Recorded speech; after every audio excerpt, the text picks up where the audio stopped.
অজানাকে জানার জন্যে, অদেখাকে দেখার জন্যে, আমাদের পরিচিত গণ্ডির বাইরে অপরিচিত জগৎকে দেখার জন্যে অন্তরের আকুল আগ্রহে আনন্দ অনুভব করি।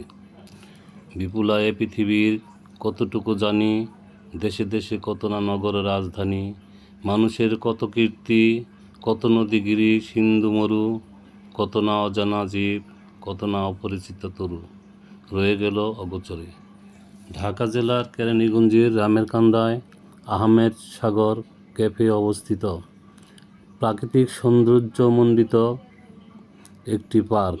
পবিত্র রমজান উপলক্ষে বেশিরভাগ পার্কগুলো এখন জনশূন্যহীন। একসময় লোকজনের উপচে পড়া ভিড় ছিল। ঈদ উপলক্ষে আবার প্রাণচঞ্চল হয়ে উঠবে। প্রাকৃতিক পরিবেশে এই পার্কটি গড়ে তোলা হয়েছে। দেখতে অপূর্ব মনোরম লাগছে, যেন নয়ন জুড়িয়ে যায়। চারিদিকে বিভিন্ন ধরনের গাছ সারিবদ্ধভাবে লাগানো হয়েছে। তারই মধ্যে আবার ছোট ছোট ঘর রয়েছে।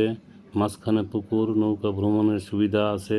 শিশুদের মনোরঞ্জনের জন্য রয়েছে ড্রাগন, ঘোড়া, হাতি, হরিণ ইত্যাদি।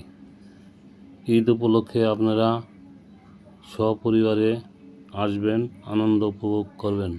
ভালো থাকবেন, সুস্থ থাকবেন।